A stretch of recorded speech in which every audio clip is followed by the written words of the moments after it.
Bluff City Media presents the Two Buck Sports Show. Stepping up to the microphone are your hosts, Drew Gann and Rusty Witten. Now, let's get to the show. What's up, everybody? Welcome back to another edition of the Two Buck Sports Show. I am your co-host, Rusty Buckets, coming to you, as always, or most always, except for last week, from Memphis, Tennessee, with my illustrious colleague here, Uncle Buck. Uncle Buck, it feels like a hot minute since we recorded, but I am grateful to be back here with you, man. How are you, buddy? I'm good, man. We're both in the M. You were in Memphis. I'm in Mississippi. We in the M's. So I'm kidding. Us Mississippians cannot take that. So no, it's yours. I'm just being funny. Right. But yes, it is it's a good week here. The thermostat has come down just a little bit outside, which has been great. Knock on wood, it stays that way. I was telling somebody today, it's only 85. It's chilly outside. So I talked to our good friend of the show, Lauren Massey, today for a hot minute today, and just checking in on him. And he said, "How's it going down there in Memphis?" I said, "It's hot. It's still hot." He goes, "Brother, we hadn't even touched 80 today on the thermostat." He said, "It is nice here in the upstate of South Carolina." And I'm having FOMO, man. Like, I moved back here. My allergies are terrible. It's hot. I miss the weather at the beach. I'm grateful for the people in my life here, but I certainly miss the beach. Yeah, well, let me just tell you, if you ever are scared or regret moving to Memphis, just be thankful, because once basketball season gets here, you don't have to wait till 9:30 to watch games. Oh, it's so nice. Although 10:30 rather. Although Mississippi State doesn't kick off until 9:30 on Saturday night this coming weekend, as we play at Tempe against Arizona State, which we'll get to in our third segment. Last year we played at Arizona. It didn't kick off till 10:30 Eastern time, and I was an upset fella to stay up that late. I was glad we won, but I'm gonna be real upset if I stay up late Saturday night and we lose. But we'll get into all that in the final segment. But yeah, glad to be here, man, and grateful for a fake fall number 2. We've got another one coming this weekend here in Memphis. It's going to be a little bit cooler this weekend, and I am here for it. Yeah, I'm with you. So that's our intro. So let's get to what the people want to know about. So we're two best friends. We're over 10 years into our bromance. And I just want to catch up with you for a minute, Buckets. Tell me the best thing that's happened to you this week. Man, it's been a good week. I think I'm finally, knock on wood, like I've just got a lot of good things going for me, but I think kind of the best thing is I'm finally over the hump with this crud, and it's finally behind me. That's normally like my beef of the week, that I've got this crud, this allergy mess going on, but between medicine and rest and everything going on, I'm feeling a lot better than what I was. I'm kind of on the mend, so I'm grateful that I guess the best thing for me is I'm finally getting over this crud and just putting it behind me, feeling better, and I'm not going to complain about it another week. Well, good, because I'm sick of hearing about it. I'm sure. No, I'm just kidding. So are the people. It's like the mosquito thing all over again. Yeah. So nice drink you got there, Rusty. Thanks, man. I appreciate it. It's good. So my best thing that happened this week, I got a new hat.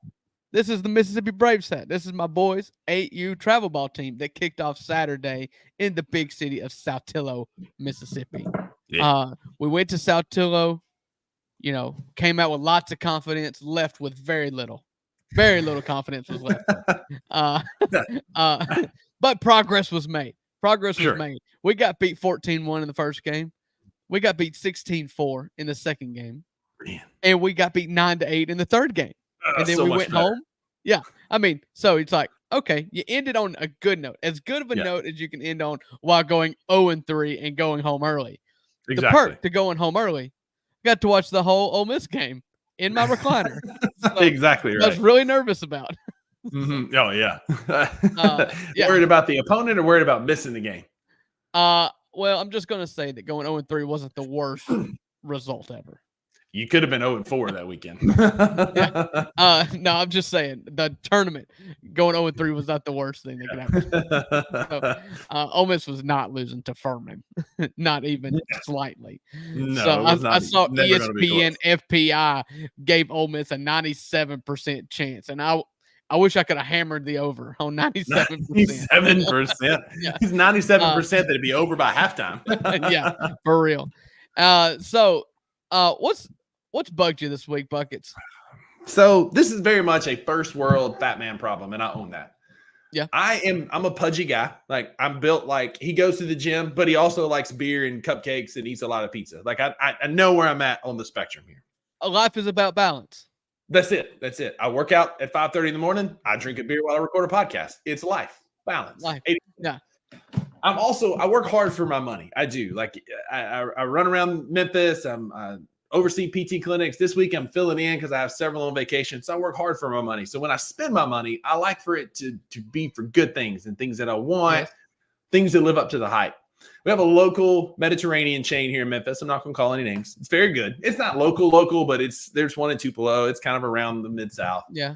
It's very good. I love their food. And they have a lamb burger that is really tasty. Really tasty. They had a variation come out called the whipped feta lamb burger, where they made this like feta cheese sauce and put on it. It looked incredible. Drew, when I'm telling you they put a gallon of that sauce on this burger, like, I opened it up and the burger, like, the bun was this far from the meat because of all the whipped feta sauce. Like, it literally, like, they had just like whatever they had left for the day, they just dumped it on top. So I couldn't take a bite without it being all in my beard, down the front of my shirt, in my new truck. It was a mess. And so my beef this week is, like, people who make food, like, can you pay attention? Like, 99 times out of 100, I've had great experiences, great food, great service.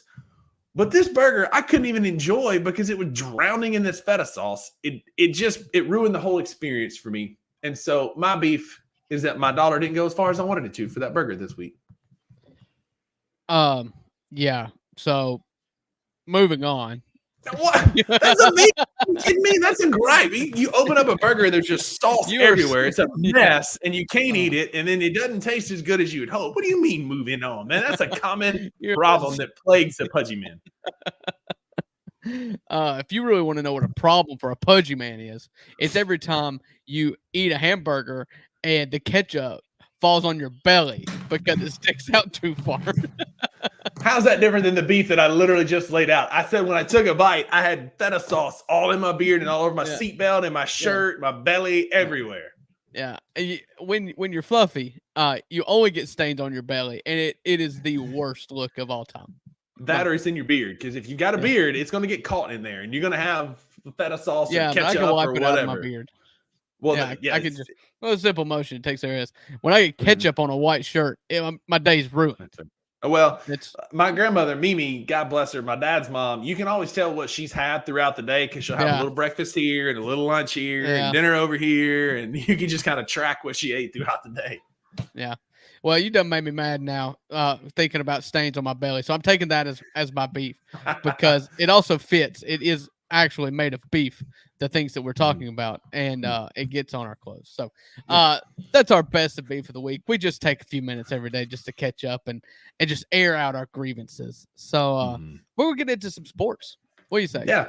That's how good So first up, we'll talk. This is a network that covers a lot about the Memphis Grizzlies and the NBA. We had a bit of sad NBA news this week, Memphis Grizzly news this week, in one GG Jackson injuring his foot, breaking the fifth metatarsal. And for those of you who don't know, that's the long bone on the outside of your foot. Commonly a stress fracture, commonly an area that is injured from overuse. He also could have came down awkwardly. We will never know. But he had successful surgery, and Shams reported he's out for at least 3 months. The Grizzlies PR release said they're going to reevaluate him in 3 months. Drew, all that sounds like to me that we won't see Gigi until January at the earliest. When they say evaluate, it feels very vague, and it feels like when they say evaluate, it only means start at 3 months and then tack on your rehab and your Memphis hustle game, and then your we know that game, and then we know this medical team slow plays injuries. See Steven Adams. See how the last couple of years have been. It's going to be slow played, and unfortunately, that's going to lead to a long shelf period for one GG Jackson Jr. Yeah, it's not the worst thing that could happen, if I'm being honest. I mean, I went through my emotional scarring on the Labor Day edition of the Daily Grind where I was just scarred because of just the emotional damage that happens to me every time I see Grizz PR notification pop up on my phone. And I'll be honest, as time has gone on, I realize that I've gotten worse news from Grizz PR recently.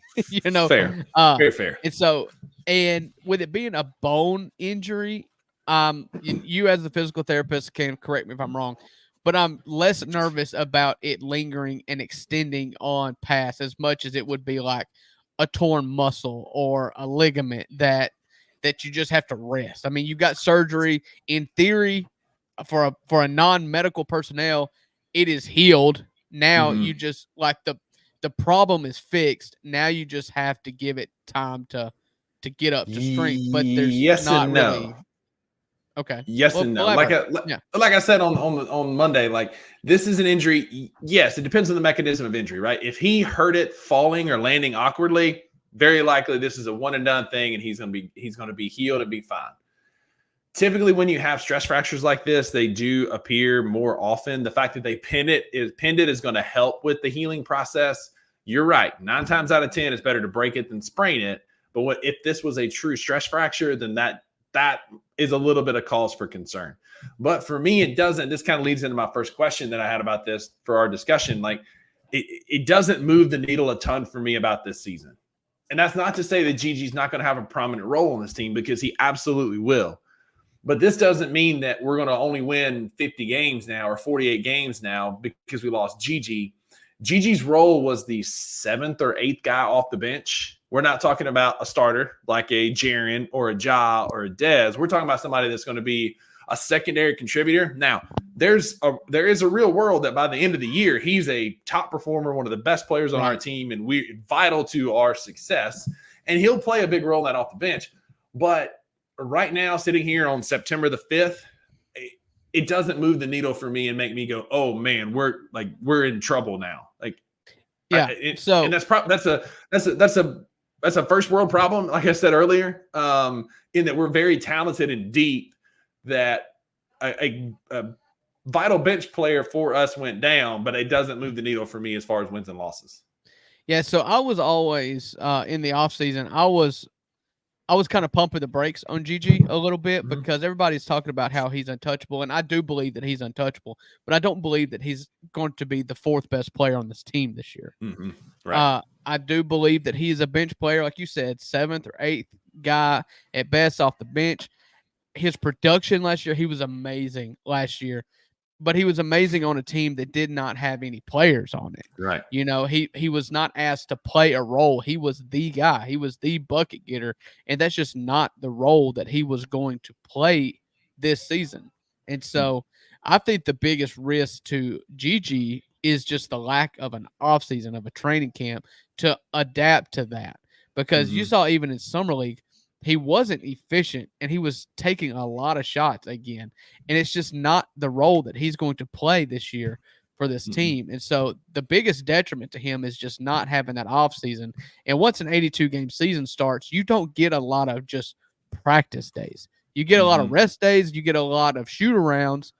But very rarely do you have that 3-day break where you get like a full sweat and practice. And so I think that's where Gigi comes in. I'm hoping that he acclimates well, given the fact that he's not going to have a training camp. Yeah, because he's not played any meaningful minutes with Ja Morant or with Dez. He played a very minimal amount with Edie this summer with Edie's injury. And so you're right. Like, the biggest thing for him is just, can he then adapt when he comes back? Can he step in and actually find a role in this team and get those minutes alongside? And like the growing pains that we would have had coming up this month and October, in the early October in the preseason, unfortunately, Gigi's now going to have those when he comes back after the first of the year, trying to find his role and gel with this team. Yeah. I've as far as like rotation goes, like I'm a believer in Santi. I do believe Santi has a much bigger role. I think that Gigi is the most positionally flexible player on the team. That stinks. But Santi's the minutes if Gigi takes off, it's Santi's minutes that he'll take more than anybody else. And I think Santi is really good, especially on the offensive side of the ball. And so, no, I'm not worried about it affecting the win-loss totals, the Vegas spread, win-loss totals. I'm not worried about that because you've still got Brandon Clark coming back. You've still got Santi Aldama. You're adding in Zach Edey. I mean, I'm just not as worried about it. And so, agreed. Especially not for just, it's a month till training camp starts. And so you're talking about 6 weeks of a season. Yeah. And so, you kind of hit on it that Santi's going to benefit from this. He's going to get some more minutes and some more opportunity. I think, as much as some of us may hate it, Jake LaRavia is going to get some more run because Kleiman is big on him and thinks he's got a role on this team for some reason. Jake's going to benefit from this. He's going to get some minutes and some opportunity to play. I think those are kind of your big guys that are going to fill in for him. I don't know that this necessarily really moves the needle a whole bunch for Vince Williams Jr. or Jay Huff, or maybe you might see Jalen Wells a little bit earlier than maybe anticipated. He might get some minutes in October, November. He might benefit from it. But I think those are your three guys, Jake, Santi, and Jalen Wells, that are going to benefit from this. Yeah, I can see Jake LaRavia going from 8 minutes a game to 12. Like it's not enough. And like I said, I think it is noteworthy. It is unfortunate, but as far as the bottom line goes, I'm not kicking and screaming. Yeah, agreed. And I don't think this really needs, we still have that 5th or that 15th roster spot that we hadn't filled yet. To me, this still doesn't make me want to go fill that roster spot. Yeah, again, my thing with the roster spot is nobody that's not on a roster right now is coveted, apparently. So don't just fill somebody to fill somebody, Exactly. Let's sit on it and see what happens. And we'll kind of see how the season progresses. Speedy recovery. Best wishes to Gigi. I hope you bounce back and recover quickly. So that's our Grizz Talk for the week. It's going to be brief because we are a college football show now. That's our bread and butter. That's what we grew up on. That's what most of our conversations persist of this time of the year, most of the year, but especially this time of the year. We talk college football. We had a lot of happenings last week. At this point, you've seen all the highlights. You know what happened. We've got a few thoughts that we're going to share on last week, but we're going to be looking more forward towards this coming week.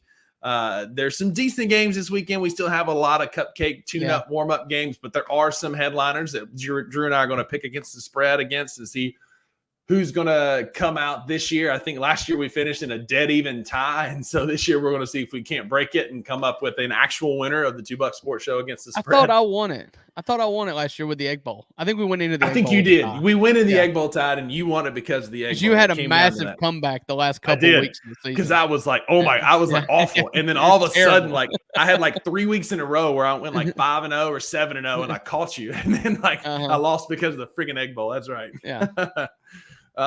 So we'll get into all that after the break. Stick with us after the commercial. We'll see y'all on the other side.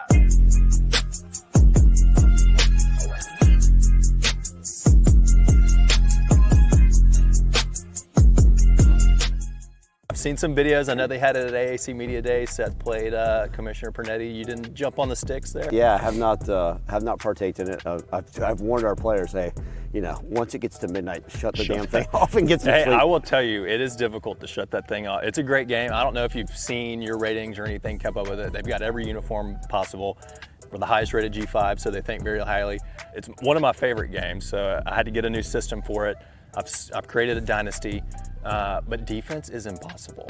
It is, Coach, I couldn't stop the FCS Pandas. Well, I mean, we got to teach you some defensive skills. I know, I do. I will not be applying for any defensive analyst roles, and I do not envy Jordan Hankins whatsoever. So you won't be in the stands yelling, play defense anymore. You're like, hey, it's hard enough, I get it. Yeah, I get it now. There's going to be, right, everybody else tells me how to coach a game and how to play it.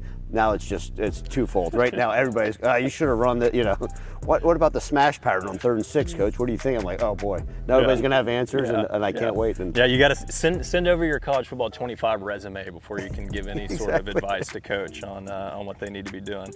Tune in to Tigers Untapped with TJ Willis and Trey Lasley every Wednesday at 3 p.m. on the Bluff City Media YouTube channel. What does Team USA basketball look like for you in 2028? At guards, you loaded. You got Ja Morant gonna be on their team. You got Anthony Edwards gonna be on the team. Jackson Tatum and Jaylen Brown revenge tour. If they decide. Point guard from New York is gonna be there. It's more so who you gonna have as the. I guess that's why a different book would have to be there. Anthony Edwards. You'll need someone who's previously played on the Olympic team to provide that veteran, because there's a different game. Not too different. It's still basketball at the end of the day, but it is a form of basketball that most of them players hadn't played in the actual Olympics yet. What USA needs to do, they need to get most of these players, and hopefully they can agree to it. That's probably what they're struggling now. Is to play on the FIBA teams, because the thing the other countries had the advantage on. The continuity. They all have the chemistry once you get to the Olympics, and USA always. It's a whole different team outside Anthony Edwards and they do need to get them to say, look, y'all, let's run this twice. Tune in to the Anthony Sane Show Wednesdays and Fridays at 12 p.m. weekly on the Bluff City Media YouTube channel.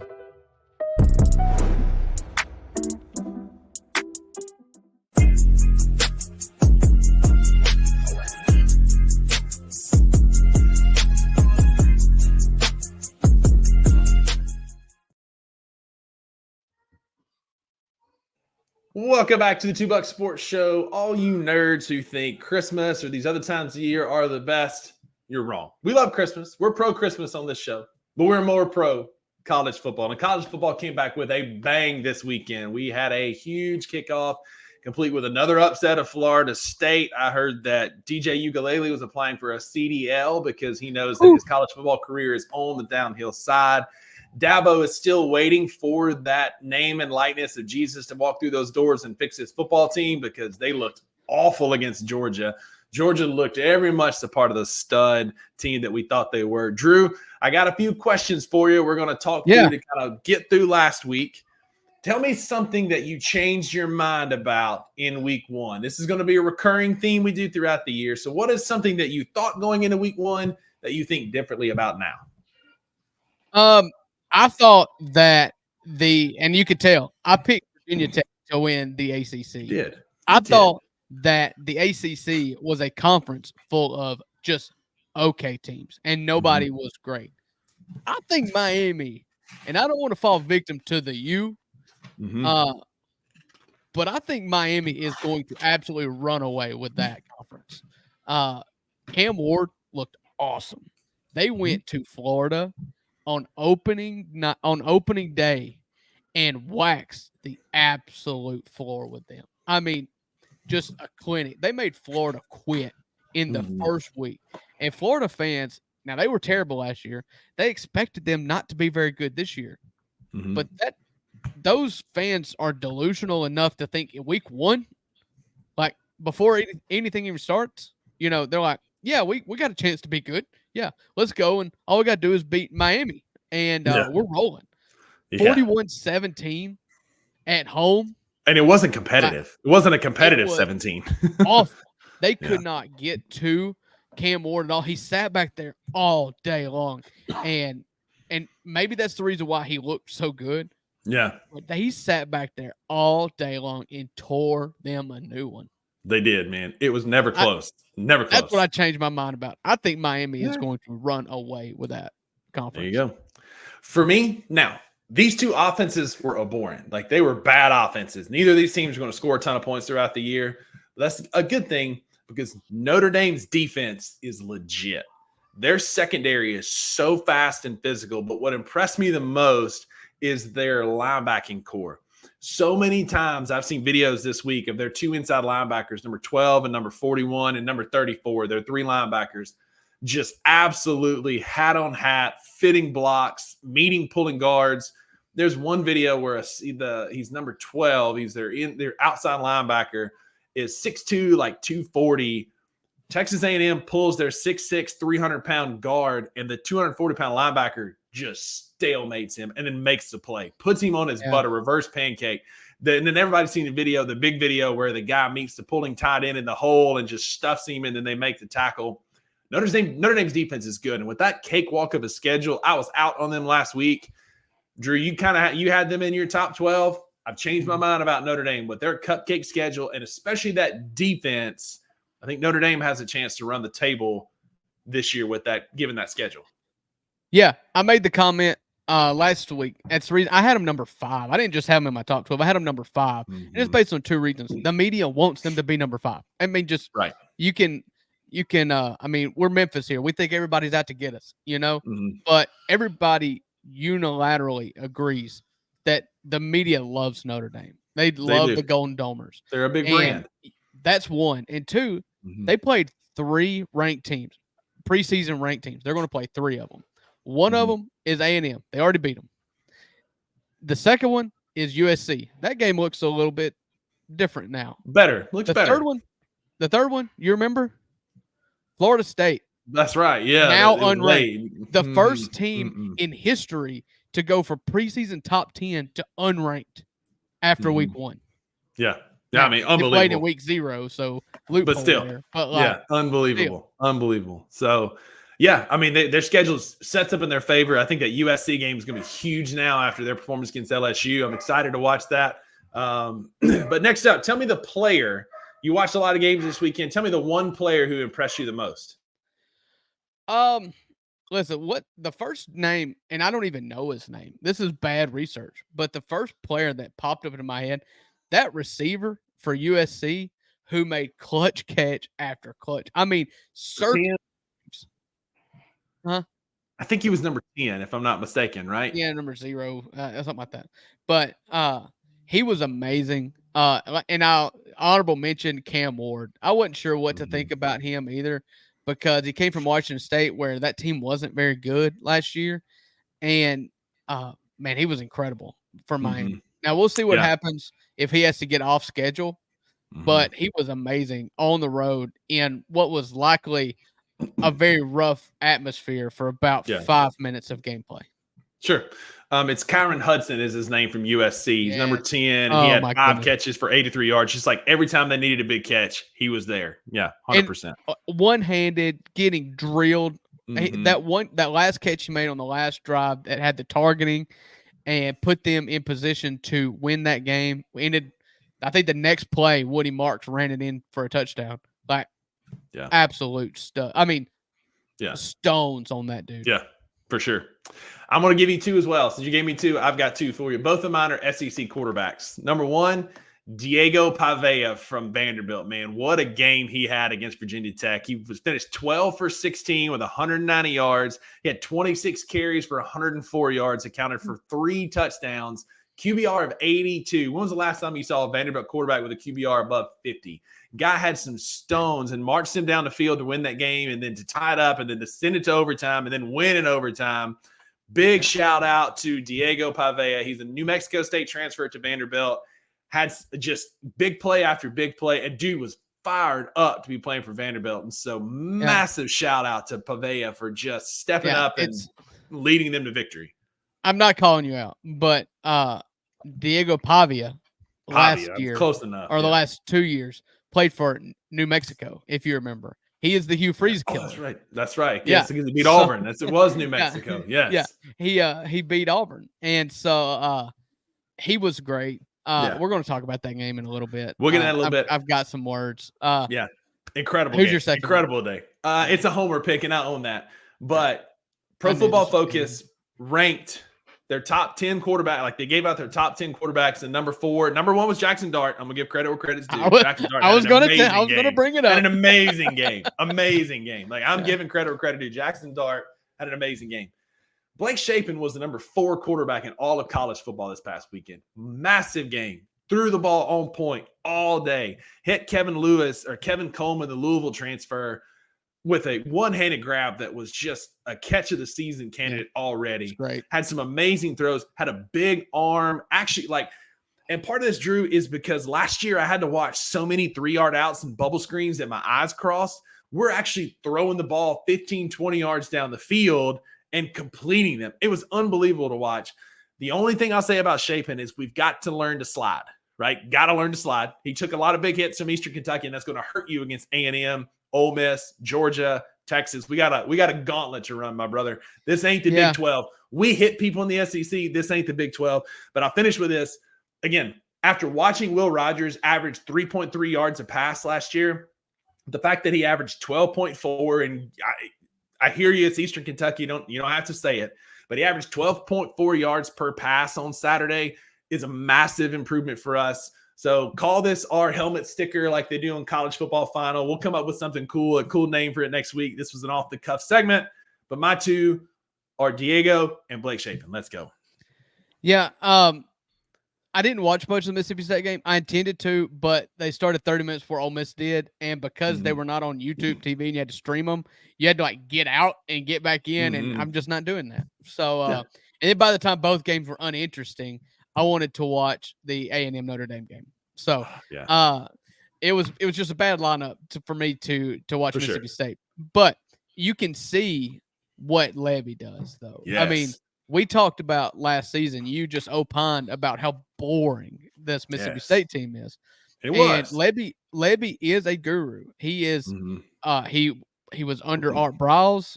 You know, not that anybody really wants to mention that, even though he did marry his daughter. But then he went to USC, and then he was the OC under Kiffin. And these are offensive-minded coaches. He is a guru at offense. He will do what your former coach would not do, and that is to play to the strengths of your players. He knows what his strengths are, and he's going to play to those. And Blake Shapen is not a scrub. And it's early. It's very early in his career. But on several Mississippi State podcasts that I listened to this week, there was a comparison of Matt Corral, just what he could do with that offense, with his ability to lead the offense, to run, throw the ball down the field. He's a tough kid, tough runner. That there was some comparisons drawn to Matt Corral and the way he played under Jeff Levy. Tell you what, it's y'all's best case scenario, because anytime that you can hope that you've got something that Ole Miss had is I laid it threw you a softball there. You're welcome. I mean, you got Ole Miss's OC. You hope that your quarterback is Matt Corral. I mean, why don't you just jump ship and wear the red and blue? Shut up and you can introduce have your it. segment. You can have all you want. You hear me? Shut up and introduce your segment. Okay. Man, you make this too easy. I gave you a softball there, I'm man. excited now. Go Blake Shapen. Be Matt Corral. So I'm going to do a segment. I'm going to do this every single week. I may do it on the show. I may have a little short we'll come out with. Depends on what the week looks like. But if you watch this show for any length of time, you know that the two Bucks are fans of football and sitcoms. We love modern day sitcoms. We love The Office more. The Office is a religion to us. But number 2 on both of our lists is Parks and Recreation. Absolutely. And so I am paying homage to Tom Haverford with my college football section.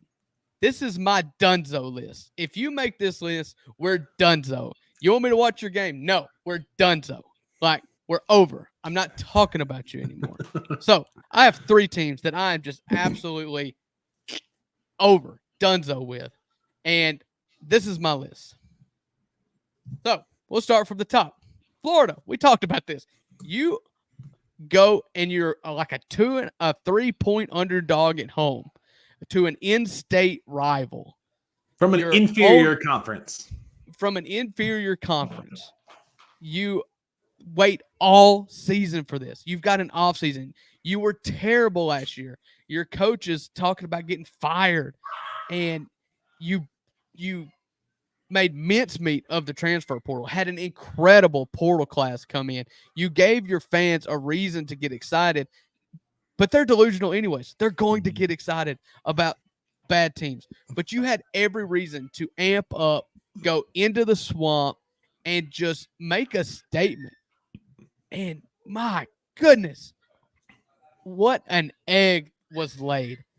Graham Mertz got concussed. Your coach came out and attacked the players. Like, it was just ugly. The press conference was ugly. And it's bad. They've already named the true freshman 5-star, the quarterback. He's already started. Billy Napier has already started pulling the levers to say, like, I'm trying. Okay. It's not me. It's the players. He's already pulling these levers. And I know Gator fans are clamoring for this guy. He's supposedly had a huge recruit. But, just the embarrassment of losing at home 41-17 to an in-state rival to start the season. There's no bigger kick to the nuts, and we're done so. Yeah. My only comment there is, how do you feel that Lane Kiffin is now going to be linked to not one but two jobs in the state of Florida? What's the second one? Florida State? Florida, yeah. Now, Florida State's not firing Norvell first. They went 12-0 last year, and he signed a $10 million per year contract extension. They're not firing Mike Norvell. Two, if Lane Kiffin leaves Ole Miss for Florida, then he is way dumber than anybody thinks he is. I mean, that is the stupidest decision anybody can make in their life. He's got Ole Miss. We'll talk about that after this. We'll talk about our coaching hot seats here in a minute. So I just wanted to plant that seed and get you fired up a little bit. We'll talk about that here in a minute. It's not going to happen. He came out before the season, said he's transferring his son to Oxford High School, where he's going to be a junior quarterback prospect at Oxford High School next year. What did Tommy Tuberville say? Was it a pine box that he had to be carried out of Oxford in? Listen, Rusty, I know you're baiting me, but you know I'm right. I'm asking. Right. I asked a simple question. Second, Texas A&M. I hinted at this going into it. I didn't hint at it. I just said it. I wasn't big on A&M or Notre Dame. And last week on the show, I said, whichever team loses this game, done so. Like, I'm done with. And Connor Wegman, your Heisman dark horse, completed less than 30% of his passes that were across the line of scrimmage. He's not. For the record, it wasn't mine. It wasn't mine. Yeah. It was no, some other talking heads. Yeah, no, it wasn't yours. But he looked bad. The defense was good. But, I mean, you scored 17 points at home in week 1 against Notre Dame. Again, that's what I'm saying. You cannot just get beat up like that at home the first week of college football against a team that you're amped up to play. Riley Leonard was not that good. I mean, he was a warrior. He willed them to it, but it was not throws. Their offense is not that good. And yes, Notre Dame's defense is good, but you're the home team. You've got something to prove. You've got a new head coach. Maybe they rebound later, but I'm not scared of A&M. I'm done though. So, and third, this is probably the one that cut the deepest. I don't feel like I went out on a limb for Virginia Tech. I want to defend myself for a minute. My Virginia Tech pick was throwing stuff at the wall and see what sticks in a conference that I believed was terrible. So I took a stab hoping I'd be made. You weren't the only one. I saw it on ESPN. I saw it on Fox. I saw it several places. You weren't the only one. And I did couch it as a shot. Now, sometimes when you're throwing dice, you hit sevens, and then sometimes, you get a 1 and a 3. And that's what Virginia Tech put out on the field. Yep. Vanderbilt won 2 games last year. They're pathetic. Mm-hmm. They're playing in a stadium that is in year 4 of being under construction. I didn't see much of the game, but it wouldn't surprise me if that scoreboard is still being held up by cranes. They did have Post-it notes where they displayed the score. I did see that. So you went out there and you went flat and you got hit in the mouth. Mm-hmm. And then you fought back only to lose in the end. This is Vanderbilt. It's Vanderbilt. It's Vanderbilt. Is this hard? Is this making sense to you? I felt like I was watching this, keeping up with the score of this game at the ball field, and Rusty, of course, kicking me while I'm down, was throwing me under the bus in every group message that we're in because I picked Virginia Tech to win the ACC. And then I saw Virginia Tech comes back and gets the lead, and I was like, they've played around enough. Mm-hmm. They're going to win this game. They're going to end up winning by 10 or something. No, you lost to Vanderbilt. I'm done. Yeah. In an ACC that I still think is relatively weak. For instance, I don't know that Clemson's necessarily out of the ACC race. No, they got beat 38-3 by Georgia. I don't know that NC State, who barely won against nobody last year, I don't know that they're necessary. I'm not ready to call them dead. Mm-hmm. Yeah, I'm not ready to call them dead. Virginia Tech's donezo. You're donezo. You're dead to me. If you can allow me to win money on an over and Vanderbilt covering, you belong on the donezo list because I had Vandy and the over and I won money on it. So I'll take that. I faded Drew. Last year we faded Rusty. This year we're fading Drew. Yeah, so these are the three teams. I'm donezo. I'm not talking about these teams anymore. I should have put Mississippi State on there just so I could just cut the conversation off whenever you want to talk about them. I'm talking donezo.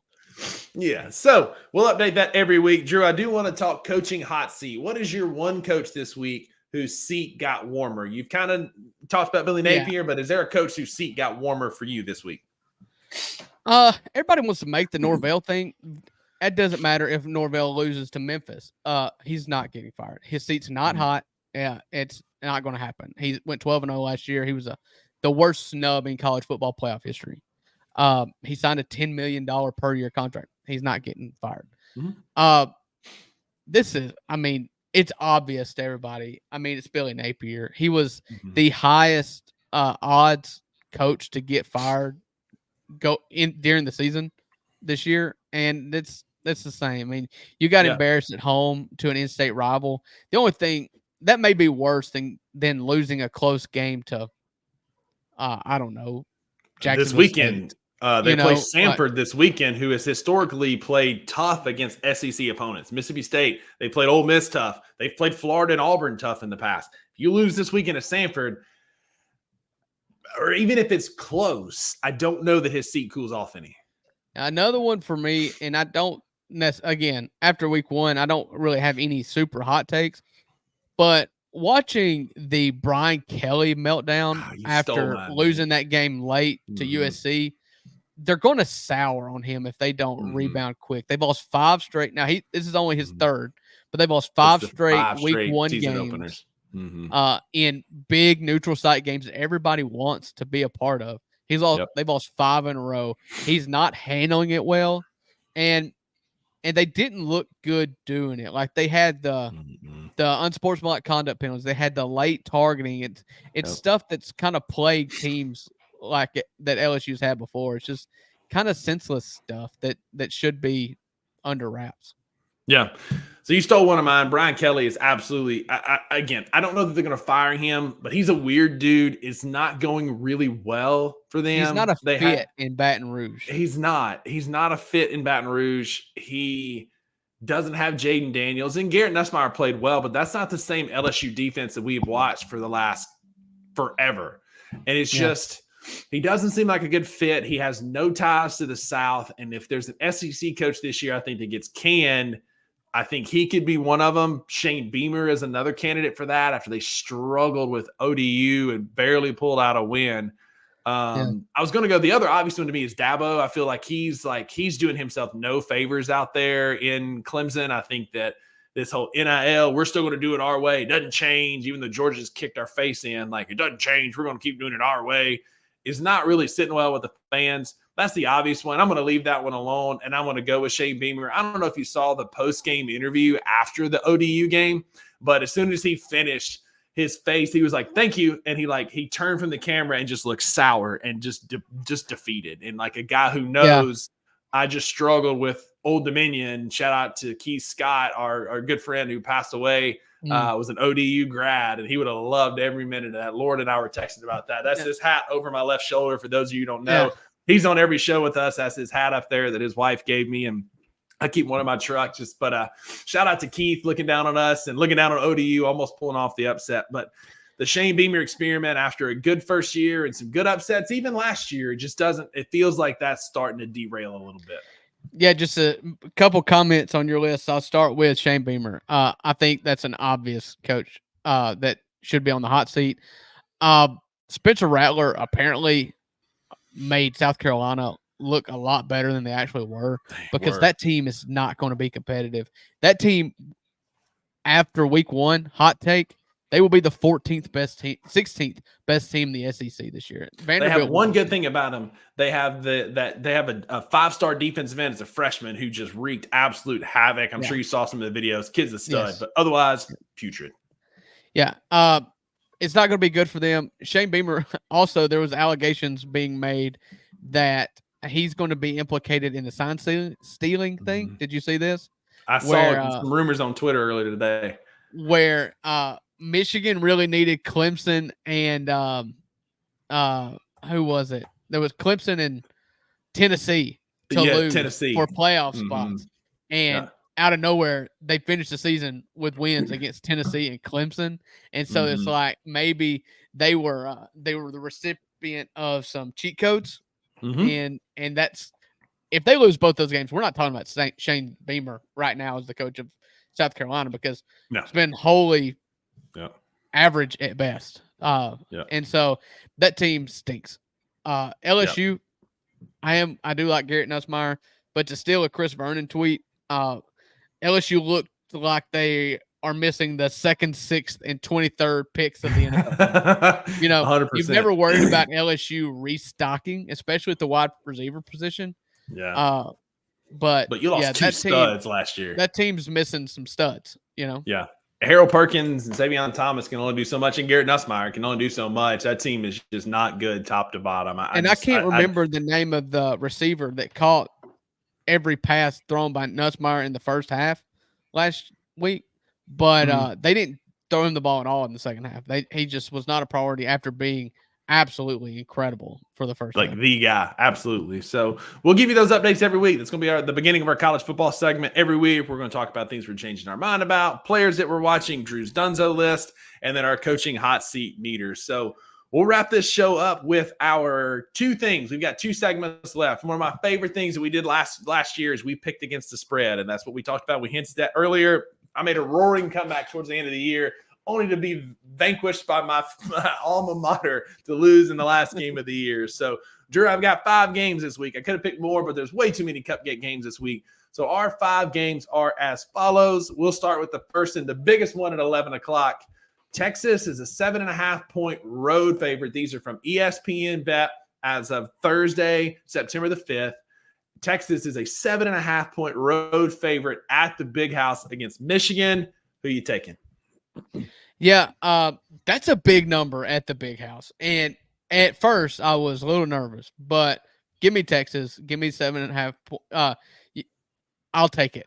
Put 7.5 points on Michigan's board, and we'll start from scratch. And I still expect Texas to win that game.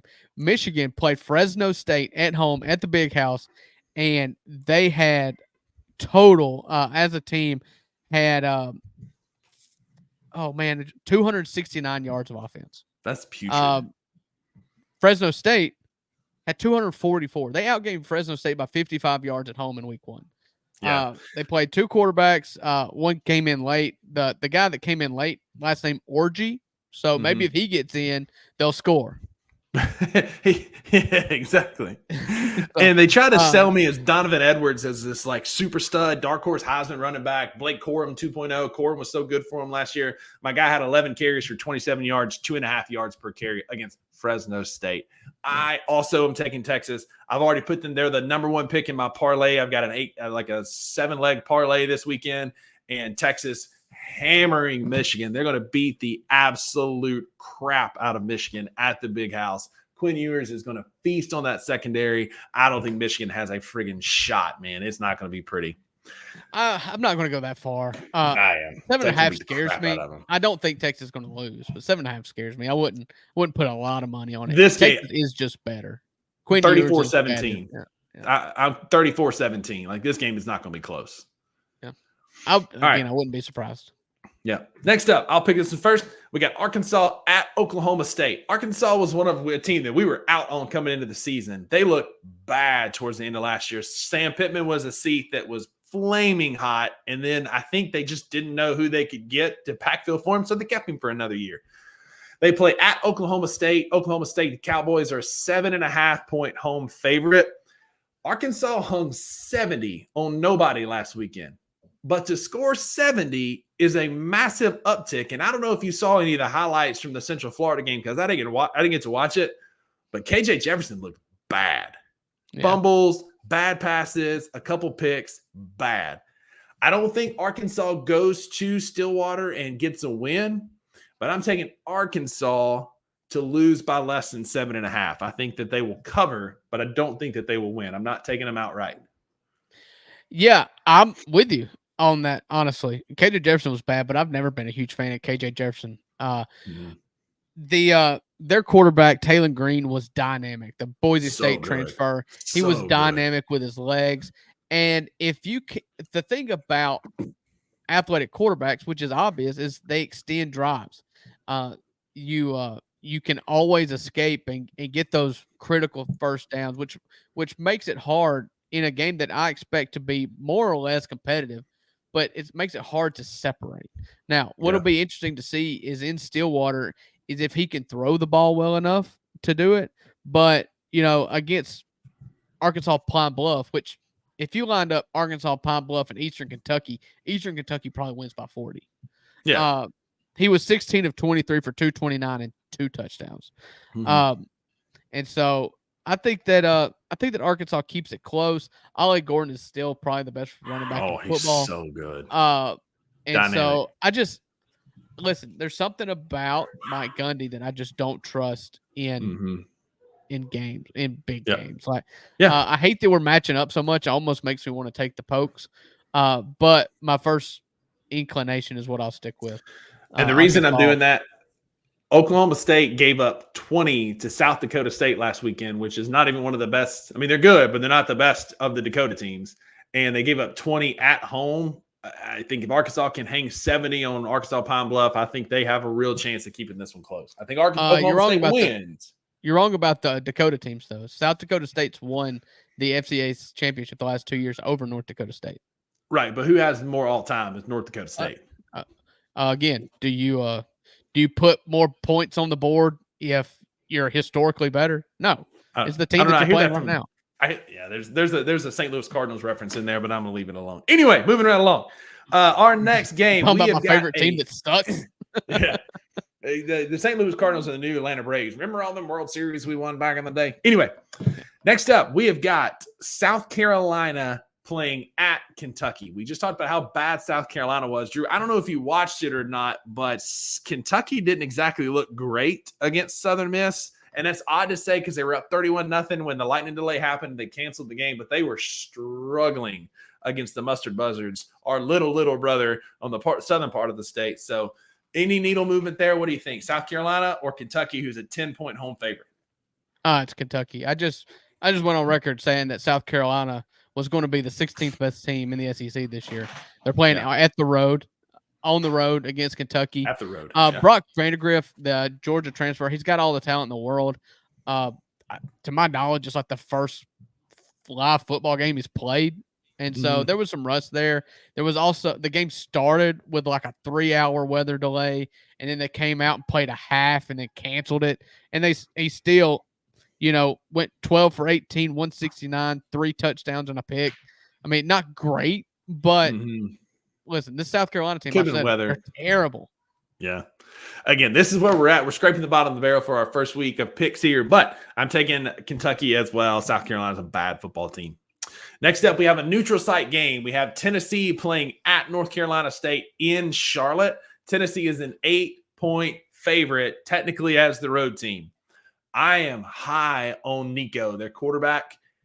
He's a stud. That kid has all the makings of a superstar. He threw the ball all over UT Chat last weekend, and just you beat a bad team like that is one thing, but to beat a bad team and truly look like the best player on the field, you can still do that and make a statement against a smaller team. And Nico Amalavea, or however you want to say it, he, to me, had all the makings of a superstar. I think Tennessee wins this game handily, and they cover the 8 points. Yeah, I was very impressed by him. And, lots of players put up empty stats against no-name teams, and UT Chat is a no-name team. But if you watch the throws that he was making, it's not like they were all just go routes where he was able to chuck it in the air and let the receiver run under it. There's a lot of timing routes across the middle where these dudes weren't even breaking stride. I mean, accuracy is a 99 for Nico. And so I'm not real sure what NC State's pass rush situation looks like. But I'm not really scared about it. Give me NC State. I'm not going 4 for 4. There's somebody's going to win this week, and it's right. It's going to be me. It's going to be actually give me Tennessee and give me Oklahoma State. Yeah, give Okay. me Oklahoma State. Okay. Because I hate the fact that we've agreed on all these. I think Tennessee runs them. NC State was less than dominant against, what'd you say, South Carolina State? Western Carolina, Western Carolina. Who the cares? Mountain Cats or whatever. Yeah. I think they run them. That's a neutral site game in Charlotte, North Carolina. Fun fact, your boy has played music on the 50-yard line for an NFL game at the Carolina Panthers Stadium. How about that? So this is the Uncle Buck Invitational that the Tennessee it. Vols, I allowed the Tennessee Vols to play in. There you go. All right, last game, and we might disagree on this one as well. Arizona State hosts the Mississippi State Bulldogs. Arizona State is a 6.5-point home favorite after an impressive showing. They stymied Wyoming, who is a good, smaller, group of 5 type team. Arizona State flexed on them a little bit. They have a good pass rush. They stopped the run pretty well, which Wyoming wants to do. Took them out of their element. They were down 20. Arizona State was up 21-0 before Wyoming had a chance to take a sip of Gatorade, and it wasn't even close after that. And so they couldn't run the football. Arizona State imposed their will. The last time State traveled out there, we won at Tucson, beat the Wildcats. I had to stay up to an ungodly hour to watch that game, and it's a 9:30 kickoff again. It's a 2-hour time difference from the boys traveling out from Starkville. Can Jeff Levy have this team ready to win on the road? I think so. I think Mississippi State is going to get a big win here. I'm taking my Dogs. It's a homer pick. They broke my heart many times in the past, but I just think this offense is going to be able to produce numbers against a team. Now, our offensive line has definitely got some work to do to grow as a cohesive unit, but they've got the talent to be very good. And I think that we flexed a little bit and we win in Tempe outright. Yeah, I'm curious to know what this is going to look like because I don't know much about Arizona State. They won 2 games last year, and then they looked good against Wyoming. That's you don't know much about them. You're right. And State won 5 games last year and looked good against Eastern Kentucky, and they're playing on the road at 9:30 local time for them. Mm-hmm. So I feel like this line is based on it's too big. It hadn't moved either. There's money been coming in and it hadn't moved. It's been 6.5 since the game, since it was announced. Who's the money been coming in on? It's been coming in on Mississippi State a little bit more. It started heavy on Arizona State, then it shifted to Mississippi State, and the number hadn't moved. Yeah. Yeah, I feel like the number's high, but nobody goes to Tempe and comes out alive. Yeah, so, oh my God. All right. So we both took. Go ahead. You don't want to bet on Ole Miss and Middle Tennessee State? So we both took Texas. I took Arkansas. You took Oklahoma. We both took Tennessee. I have Mississippi State. You have Arizona State. And we both have Kentucky. So there's a chance that one of us could be up in a pretty decent margin after the first week of our picks. I'm going to post these on Instagram. Please hop on at the number 2 Bucks _BCM. Hit us up, vote in our poll. Let us know what you think, who you think is going to win these games. This is a fun segment. We got a lot of traction last year on Instagram, and I hope you'll join us in that this year. All right, real quick. NFL starts in 2 hours. It is Thursday afternoon. We're recording this. The Chiefs and the Ravens are playing in 2 hours. Rusty, who's winning? Give me the Ravens. I'm big on Lamar Jackson this year. I think they're healthy. Adding Derrick Henry gives them a whole nother dynamic to their RPO. I want to say that the Chiefs are like a 4. I looked at it earlier. I'm just talking about who's winning. The Chiefs were a favorite. Give me the Ravens. Okay. I like the KC's Chiefs. A 3-point favorite. Kansas City's 3-point favorite at home. Give me the Chiefs. They're at home. They're the 2-time defending Super Bowl champions. They got the best quarterback in the league. We'll add that to our picks. Yeah. Well, by the time you listen to this, that game's over. No. So. and then when you guys are listening to this, in just a few hours, there's the first game ever in Sao Paulo, Brazil. Yeah. The Philadelphia Eagles take on the home team in Sao Paulo against the Green Bay Packers. None of the players are happy about it because they can't leave their hotel. They have a ton of strict curfew and rules because they don't want anybody getting murdered or kidnapped while they're down there because it's apparently in a very unsafe area of Brazil. But all right, guys, it's football season. like we talked about. So we're going to talk heavy NFL. We're going to talk heavy college football. We'll mention any Grizz news that we can up until the season starts, and then we'll get big back on that. But expect a lot of NFL, fantasy football, college football coming up. But we must update the people. Uncle Buck, you went first last time. I'll go first this time on our college football playoff predictions. Mine changed a little bit.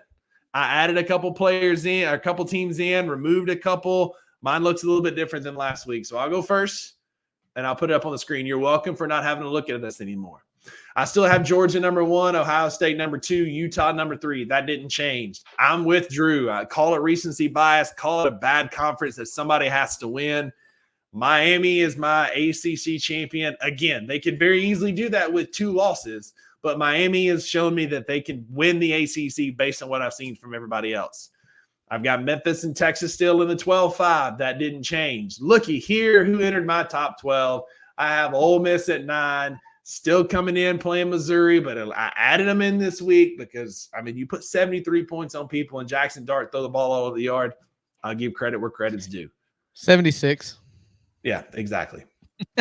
In the 6-11, I added Notre Dame. I took out Kansas State, less than impressed with them and the Big 12 as a whole, but I've got Notre Dame at 11. I think that defense can carry them through that schedule. Obviously, the media will have them much higher than this if they're undefeated. But for me, you're the only big school, you're the lowest big school because your schedule is so bad. Oregon doesn't move. I still have them at 6. They struggled a little bit against Idaho, but I think that's just still figuring out Dylan Gabriel and that new offense for him. And then I have Penn State and Alabama in the 10-7 matchup. So a little bit of change, adding Notre Dame, taking out Kansas State. I took out Oklahoma State. Again, they did look the best in their home opener against South Dakota State and added Ole Miss in their stead. So that's my top 12. Who did you have dropping out? LSU? No, I had Oklahoma State and Kansas State. Both of them dropped out. Okay. All right. Well, here is mine. I made one last-minute change that Rusty does not know about. Mm-mm. All right. So my top 4 changed only for Miami. I think Miami wins the ACC now. My number 5 team, Notre Dame. I made the case for this. Media loves them. Terrible schedule. They're probably going to end up 11-1 at worst. 6, Bama. Didn't change. 7. Give me the Hawkeyes. Jeez. They scored 40. First time in 12 years. And 12 years. And again, their schedule's not bad either. I think I was gonna be really good again, and they may score enough points to make everybody kind of fall in love with them and be a darling. 8, Ole Miss, 9, Texas. That didn't change. Neither of those teams did anything to add or subtract for me. 10, Oregon. I dropped them from 2 to 10, so I did change that. Ohio State, I did jump them to the Big Ten champion over Oregon. Oregon falls to 10. Still think they're good, but they were less than impressive with a 2-score difference in that game against whoever the heck they played. That was no good. And then Kansas 11, they did boat race in the ACC. In their opener, and then 12, Memphis. I jumped them over Boise because they did not look very good in their opener either. It's 1 week, and most of these teams play nobody, so it's kind of hard for me to make any bold claims. I did drop LSU out, though, after a loss against USC. That schedule's harder. I don't see a scenario in which they only lose 1 more game. And at 10-2, I don't know that gets in. It'd have to be they'd have to upset somebody big. And so at 10-2, I don't think LSU gets in, so I dropped them out. So that's my top 12.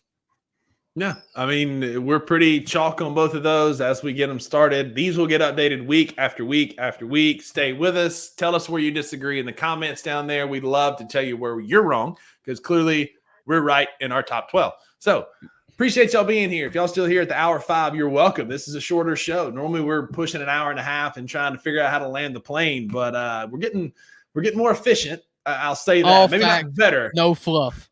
That's it. All facts, no fluff. Not better, just more efficient. But for those facts, there are no refunds, Uncle Buck. Yeah, because with the $2 Sports Show, you always get what you pay for. Enjoy football. Have a good weekend. We'll see you next week.